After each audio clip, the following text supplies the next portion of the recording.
Yeah. Who put Embiid on the list? Yeah. Yeah. Who'd you say, Ron? Oh, Joel Embiid. Okay. Yeah. Who put you, Mars? Yeah. I mean, honorable mention or number 10? No, number But 10. he's not. I'm the only one who had him voting on the him. list, so he didn't make. I look, but if he had a longer run, I would not have any problem with that. If he had three playoff runs in him, maybe 4, I wouldn't have. I don't hate it. I think he's better. He's peak for peak. He's better than Patrick. Peak for peak. Keep going. He's better than David Robinson. Stop Regular going. season, God. regular season. You don't think Stop better? going. I mean, like he Stop lost going. me. Nah, Oh, bro. He should have lost bro. y'all with the whole beginning. Oh I'm no, sorry, he ain't lose me with Patrick Ewing, but he lost me with David I Robinson. don't Sure. know, bro. But yeah, I mean, peak for peak, yeah, Embiid would have been slightly regular higher. season. Peak for peak, Embiid would have been slightly higher. Probably would have been about 8.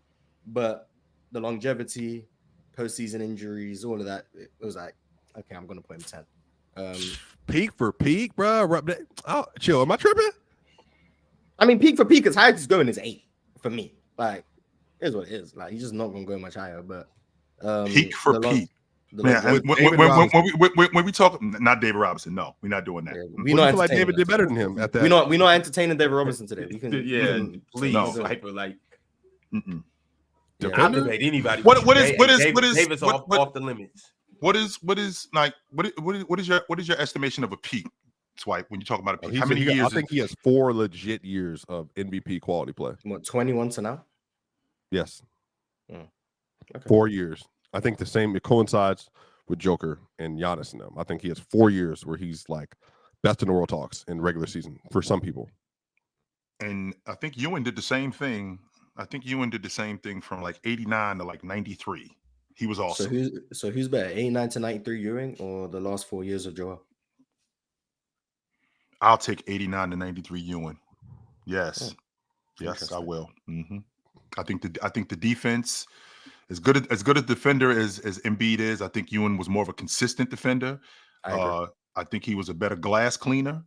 I definitely think he was a better rim protector. I'll give Joel Embiid the mid-range. Joel Embiid got a money mid-range game. But that's not to take away from how good Ewing was in the better mid-range. score, period, though. Right. I think better offensive play. Yeah. I'll definitely give you that 100%. But I think that with those 4 years with what they were doing, I think Ewing was a little bit more dominant. Interesting. But So yeah, that 4-year peak you're talking about, 26, 11 rebounds, 2 assists. Oh, that's Ewing. 3 blocks and a steal. 52% from the field. But for era, that's obviously excellent. Yeah, One more Ewing time, was That last 26, 11, 26, 11 and 2, 3 blocks and a steal, 52% shooting. 4 years, 4-year run. And those Knicks teams are some of the best defenses statistically ever. And that was largely due to Ewing. Absolutely. That was largely due to Ewing being who he was as their anchor. Yeah, I'll have the Ewing Embiid conversation. I don't know who I'd favor. Because Embiid postseason injuries does still bring down the peak. And Mars, that stuff matters, man. It just does. I agree. And a lot of people won't. A lot of people will. The reason why I'm saying that, Mars, because a lot of people will dismiss that. They'll just look at you as the basketball player, and you as a basketball player, you're more skilled. You're a better offensive player. You being able to hold up matters. If you can't hold up, I can't continue to talk about you like I talk about these other guys. I can't do it. And Ewing was pretty durable, especially during that time in a big man era, especially during that time in a more physical era. Now, I won't argue this era where sure it's a little bit more wide open, and I think your skill set has to be a little bit more advanced. I won't argue that. But when I'm talking about in a more defensive, in a more physical, more defensive era, and him being the anchor and him being more durable, I'm going with Ewing. Let me check this out right now. Say 89 to, so you're saying 89, 90? I'm going, let's see.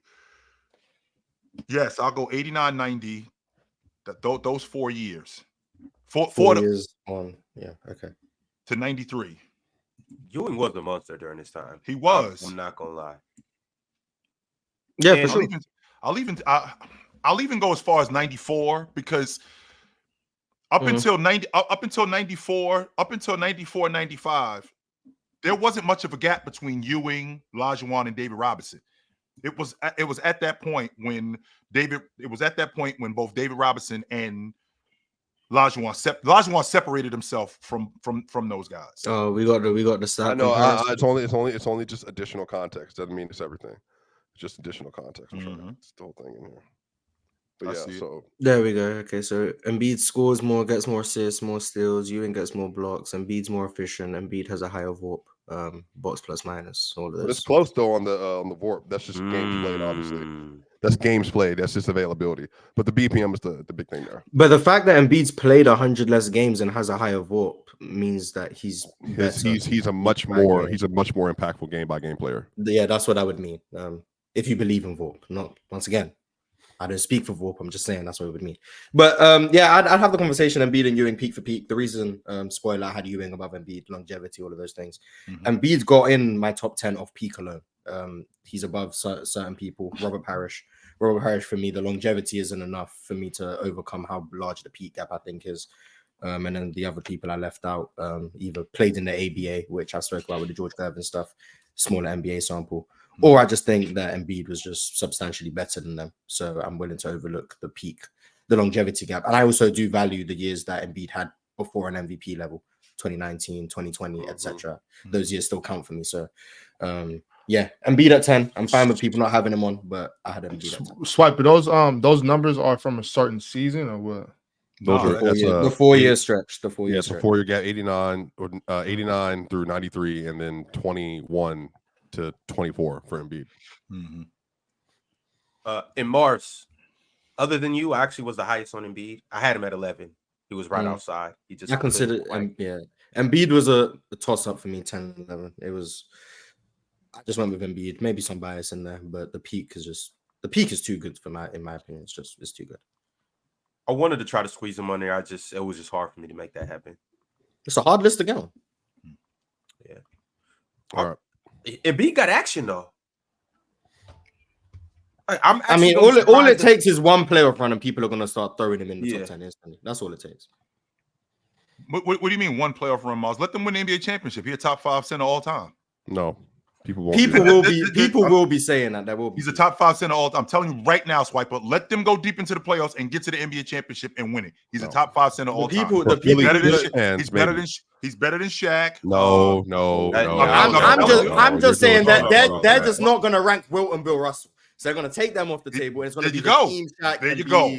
There you go. Maybe like those guys. It'll be top 5. I don't know if people are going to let him jump David Robinson. I think people will just respect David Robinson more than they respect Embiid anyway. But we got to get to the list. We got to get to the list because I have an hour. I have 55 minutes. Unfortunately.